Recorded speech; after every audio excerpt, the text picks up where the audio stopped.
Y ahora a continuación, Paloma Otero, que como he dicho antes va a hablar sobre el Museo de Antigüedades y Medallas de la Biblioteca Nacional. Adelante, Paloma, cuando quieras.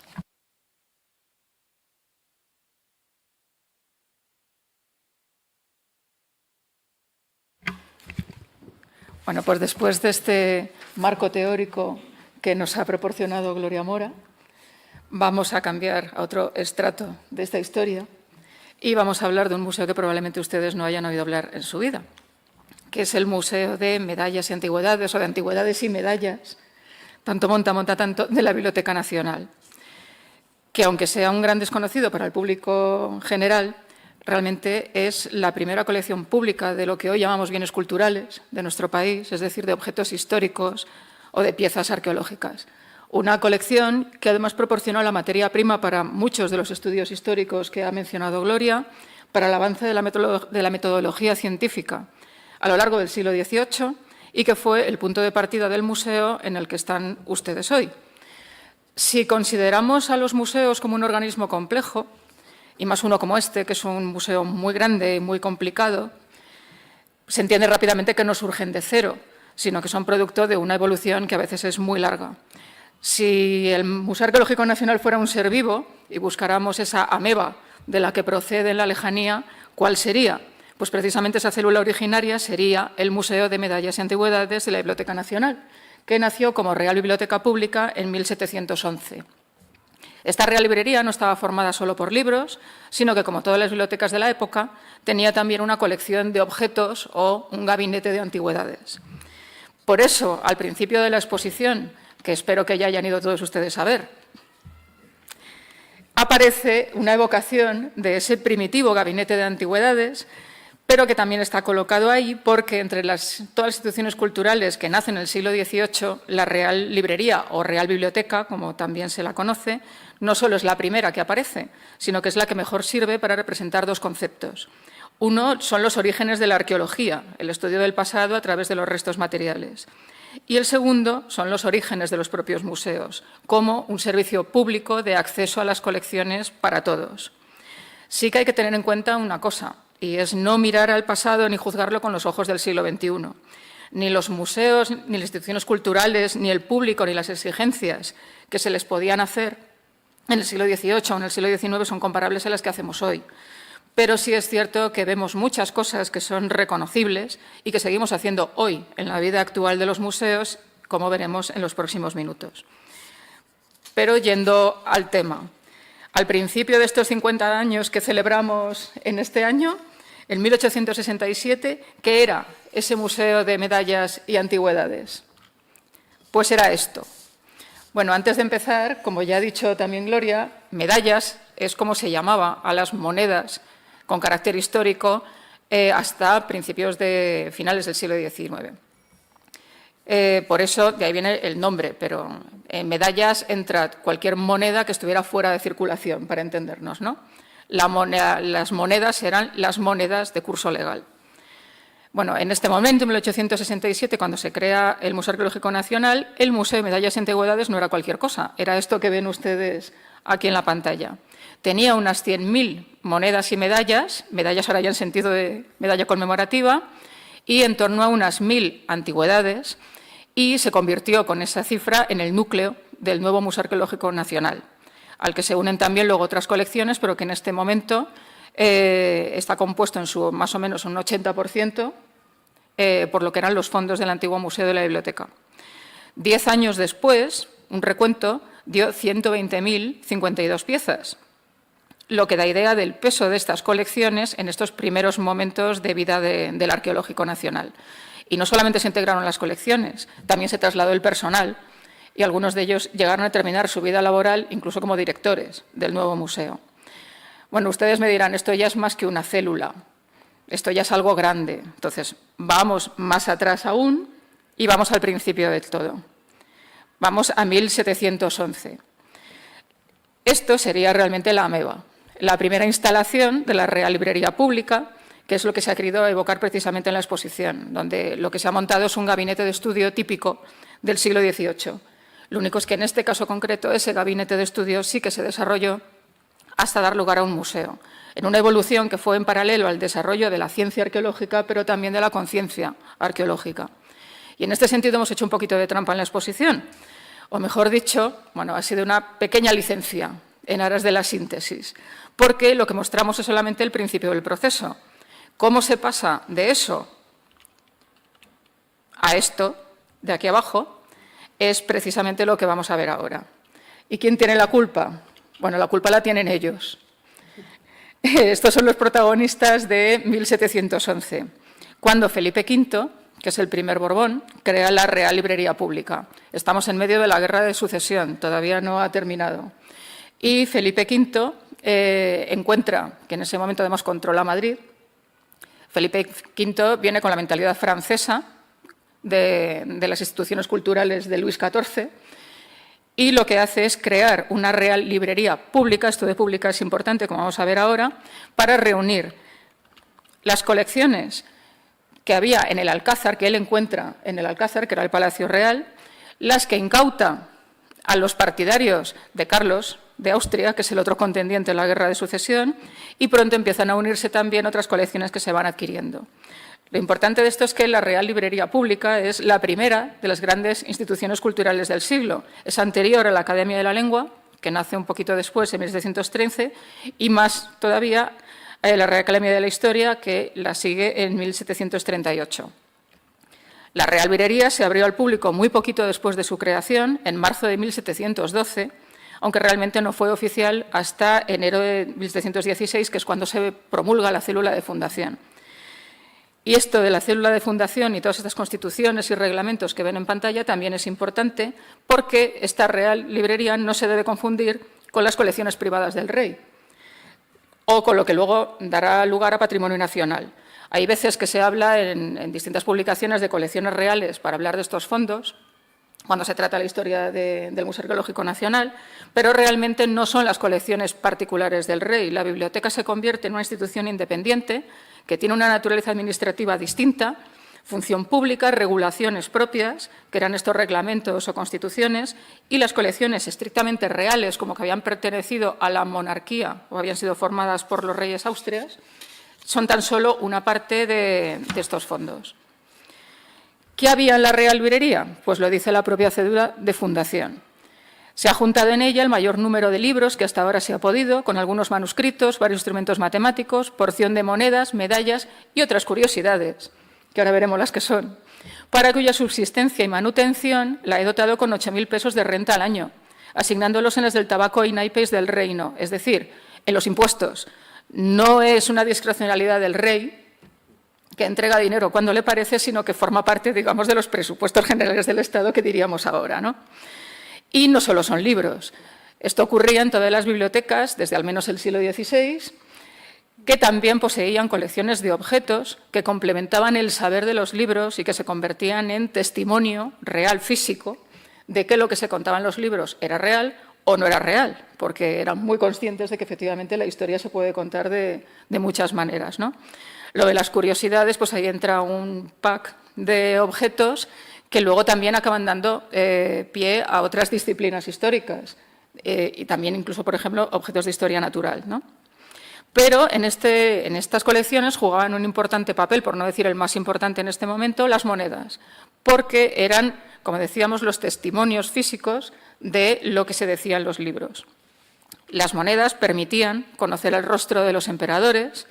Estos emperadores eran el parangón del gobernante y del hombre culto del Renacimiento y de la Ilustración, y también lo eran para Luis XVI, que es el espejo en el que se mira Felipe V. De ahí viene que los museos nacionales que han nacido de este tipo de bibliotecas suelen tener unos fondos numismáticos tan importantes como en este caso lo tiene el nuestro. Y por esto también las monedas han jugado un papel tan necesario en el desarrollo de las ciencias históricas y sobre todo de la arqueología y de la metodología de estudio. En 1715 esta biblioteca ya tenía más de 20.000 monedas y medallas, 1 millar de piedras grabadas, es decir, de entalles, y un pequeño conjunto de instrumentos científicos y piezas arqueológicas, artísticas y geológicas de todo tipo. A partir de ahí, estos fondos van creciendo, con compras de otras bibliotecas y otras colecciones, el encargo de ciertos objetos y series a Francia, como por ejemplo pues toda la colección de medalla histórica conmemorativa de Luis XIV, que viene íntegra también con sus libros, porque la hacen con libros que explican qué se está conmemorando en concreto.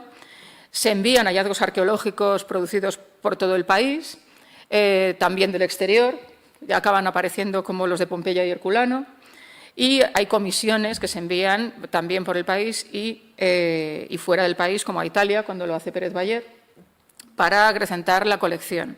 Aquí sí que es verdad que hay no es lo mismo a lo largo de todo el siglo, ni mucho menos, porque hay una competencia con la Real Academia de la Historia entre las dos instituciones. Entonces, bueno, las competencias de cada una de ellas van variando también a lo largo del tiempo. Pero hay una cosa que diferencia desde el principio a la Real Biblioteca de la Academia de la Historia, y es que esta colección era visitable. La colección se visitaba ya desde marzo de 1712. En 1761, que es cuando aparecen los primeros reglamentos en época de Carlos III, ya se regulan aspectos que nos parecen muy modernos, como la contratación de personal, el acceso a las salas, las medidas de seguridad para las colecciones, como que la guardia pudiera registrar a los visitantes y que no se permitiera la entrada con gorro, cofia, pelo atado, embozo u otro traje indecente o sospechoso. En una imagen que ha puesto Gloria aparecen una pareja que está con un martillito con los azulejos de la Alhambra. Bueno, eso es un traje sospechoso, porque si se han fijado, la señora llevaba una capa bien aparente para poder meter el botín. Pues por ahí vamos. Bueno, tampoco podía entrar mujer alguna en días ni horas de estudio, pues para ver la biblioteca podrán ir en los feriados, con permiso del bibliotecario mayor. A ver, aparte del comentario obvio que se nos puede ocurrir a este respecto, esto indica otra cosa, y es que en aquel momento ya se hacía una distinción entre las visitas de investigadores y el público curioso al que se reservaban días festivos. Y esta condición de colección abierta y colección visitable diferenció desde muy pronto a la biblioteca del resto de las instituciones. Y aquí hay que tener en cuenta un detalle, que es que hasta 1776 no se abrió al público el Real Gabinete de Ciencias Naturales, que el Real Museo Militar abrió en 1803, que el actual Museo del Prado abrió en 1819. Y estos tres museos eran el entorno paralelo, digamos, al nuestro, porque los fondos de las academias y de otros centros han sido de uso interno hasta bien entrado el siglo XX o lo siguen siendo incluso en la actualidad. ¿Y dónde estaba esta Real Librería? Pues aquí, ya no existe. Aunque vayamos a buscar, encontraremos el lugar, pero no encontraremos el edificio. Esto es la Plaza de Oriente. La Real Librería estaba en un pasadizo que conectaba el antiguo Alcázar y luego el Palacio Real, que ya levanta Felipe V, con el Convento de la Encarnación. Y que se derribó cuando José Bonaparte, durante ya la Guerra de la Independencia, arrasa todo el espacio de la plaza para crear un nuevo urbanismo en aquella zona. Bueno, esto es el plano, el alzado y un alzado ficticio que se hizo para celebrar el tricentenario de la Biblioteca Nacional, de nuestros primos. Y esta es la primera imagen que tenemos de la Real Biblioteca, es de 1729, es muy esquemática, obviamente, ¿no? Tenemos inventarios topográficos de aquella época, con lo cual sabemos que había monetarios de distintos tamaños que albergaban las 20.000 monedas y medallas. Para quien no sepa cómo es un monetario, esto es un monetario. Es un armario, son muebles que están realizados específicamente para contener monedas, pero además ordenadas de una forma científica. Además de esto, sabemos que había un armario para las piedras grabadas y otros 8 que llaman escaparates, o sea, que tienen puertas con cristales, en los que se guardaba el resto de los objetos, donde entran ya todo tipo de antigüedades, egipcias, griegas, romanas, obras de arte, objetos geológicos, e instrumentos científicos, matemáticos y demás, ¿no?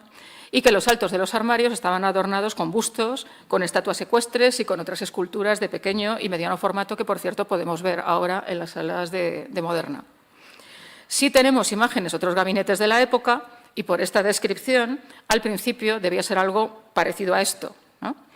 Donde tendríamos que añadir a los monetarios y al personal que trabaja con los monetarios. Probablemente estuvo entre algo intermedio entre estas dos imágenes, como esa que hemos visto y la que vemos ahora, que es un gabinete potente, digamos, de posible y de ostentación.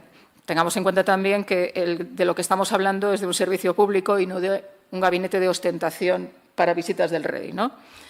En 1772 tenemos un informe de Pérez Bayer, que es otro nombre que ha salido en la intervención de Gloria, que fue bibliotecario mayor, donde, bueno, la vida de la biblioteca está llena de informes que se elevan continuamente protestando de lo mismo que hacemos ahora, o sea, no tenemos dinero y no tenemos espacio. Y uno de ellos se describe que por fin han podido arreglar el museo y que ya por fin es una pieza decente y magnífica, con la efigie de Carlos III en el centro, vamos a poner aquí a Pérez Bayer, rodeada de mosaicos antiguos, con 4 alacenas en los ángulos, las cuales guardan y presentan al común de las gentes, tras unos cristales, lo más precioso del museo, pero se franquean a las personas de distinción inteligentes. Volvemos a la duplicidad de antes, ¿no? O sea, están concebidas para que se vean, para exponer, ¿no? Y bueno, y que además hay una entrada majestuosísima con los retratos de Felipe V, Luis I y Fernando VI. Pero la primera descripción detallada que tenemos de este museo ya corresponde al siglo XIX y es en concreto la instalación de 1839 en la calle Arrieta, lo que hoy es la calle Arrieta, pero que entonces se llamaba la calle de la Biblioteca, en un palacio que había sido el Marqués de Alcañices, ya después de la Guerra de la Independencia. La biblioteca había salido de esa Casa del Tesoro, que era como se llamaba lo que hoy es la Plaza de Oriente, en 1809 y pasó una serie de años, bueno, trasladándose de punto en punto de la ciudad con todos los libros y todas las colecciones. Una posguerra que fue muy difícil a todos los efectos, tanto en cuanto a las colecciones en sí y su seguridad como al propio personal, ¿no?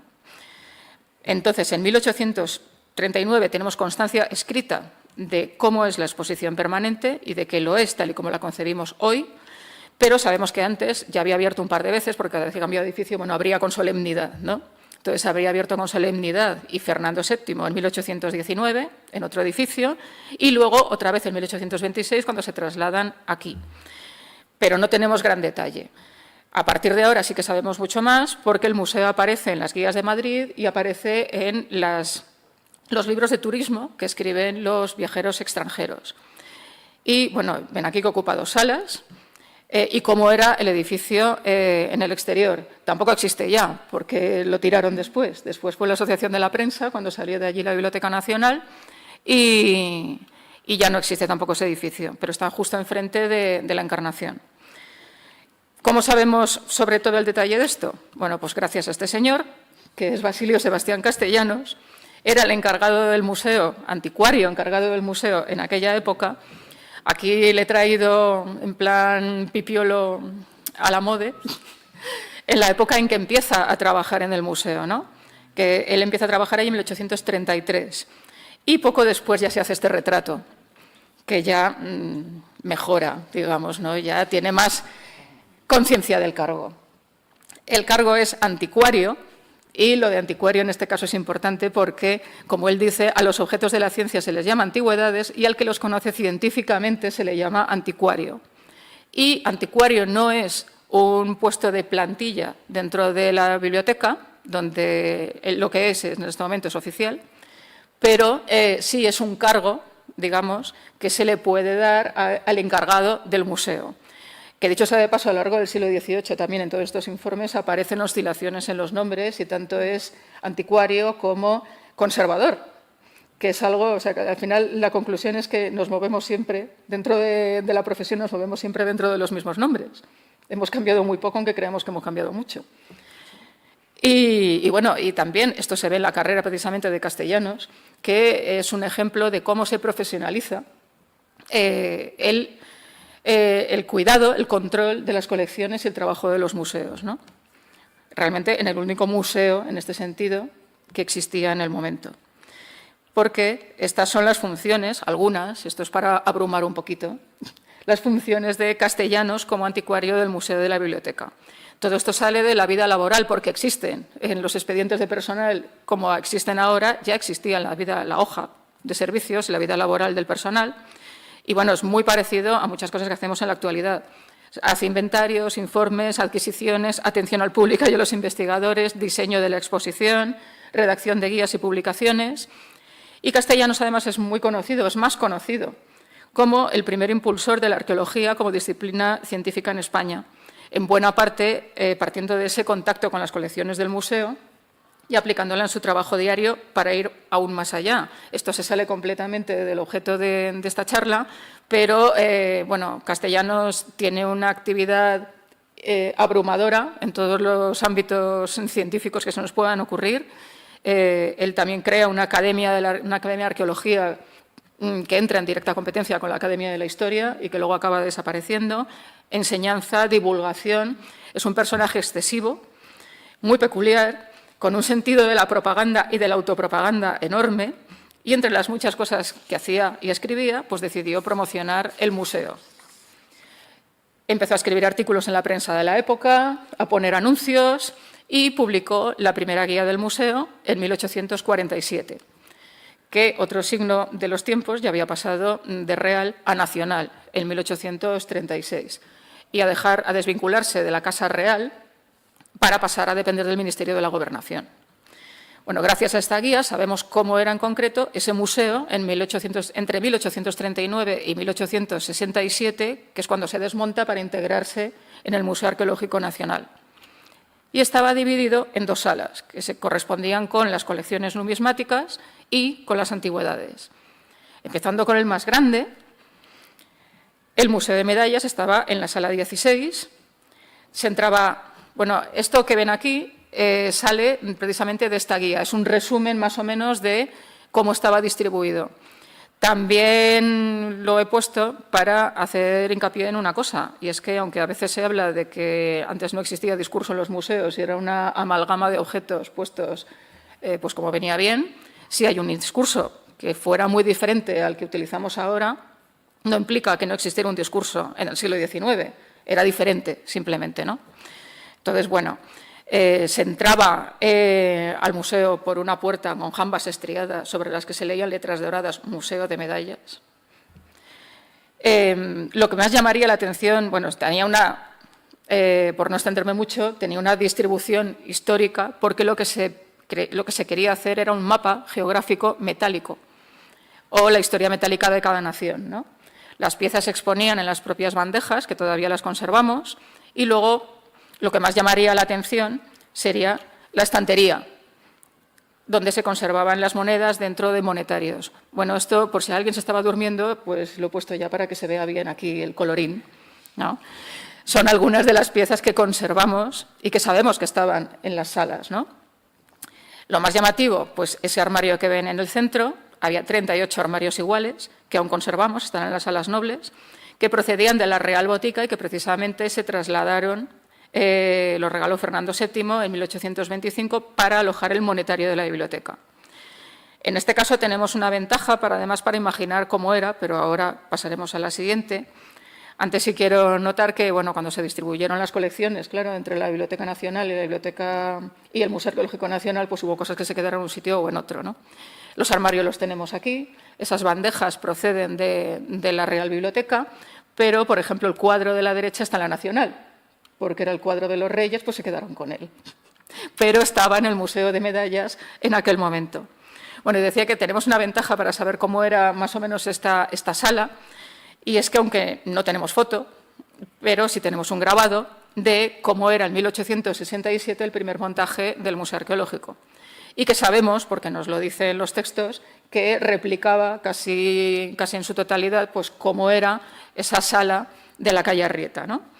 Entonces sería algo parecido a esto, con unos escaparates, que era como llamaban entonces también a las vitrinas, en la zona central, rodeado por los armarios del monetario, en una distribución que ahora es lo que llamaríamos casi un almacén visitable, porque luego daba muchos problemas, por eso de hecho ya no existe obviamente, ¿no?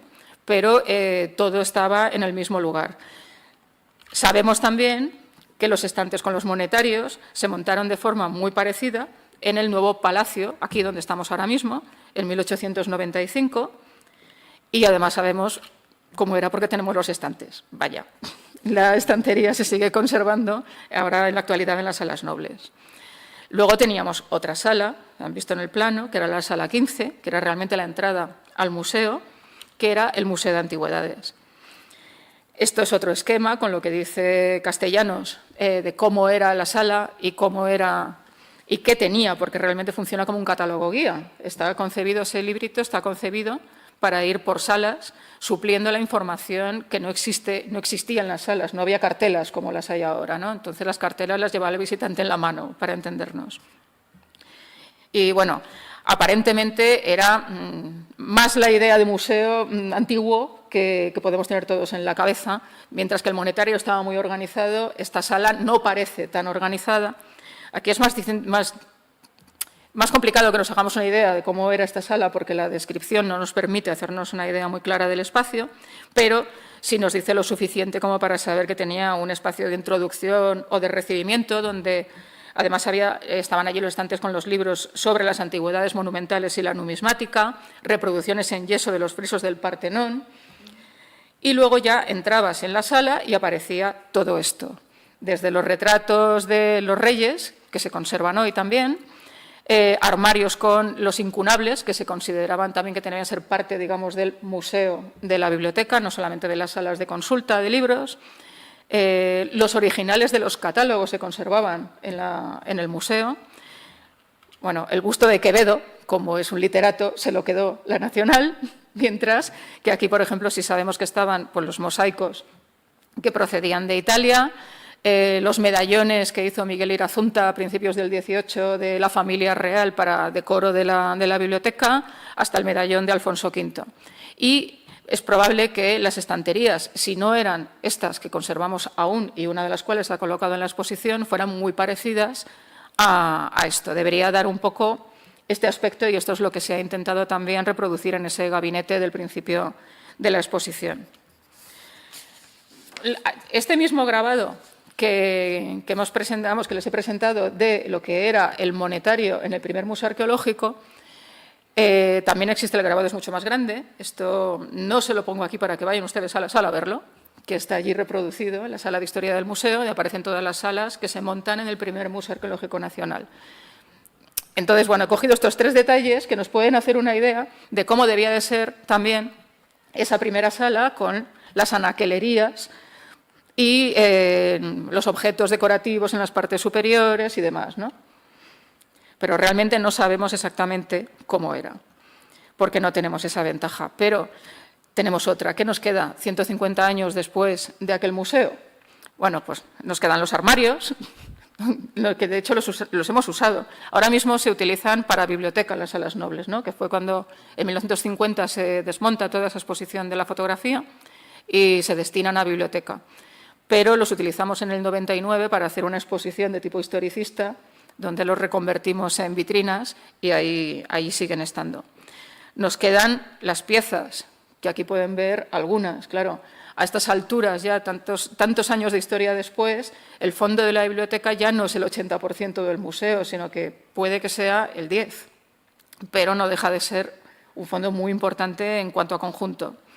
Nos queda también un archivo histórico muy rico, que además de darnos datos sobre nuestras propias colecciones, pues contiene información sobre cómo se ha ido construyendo un museo, sobre cómo se ha ido construyendo la arqueología en España, y un archivo en el que además percibimos el factor humano, la huella de todos los que nos han precedido, con sus notas, porque todo esto son borradores, con sus fichas que también nos permiten ver que lo del reciclaje ya funcionaba en el siglo XVIII, y las carencias de dinero para comprar papel, y donde también percibimos otra cosa, que es la cadena humana de la que todos seguimos formando parte desde 1711 hasta hoy. Muchas gracias.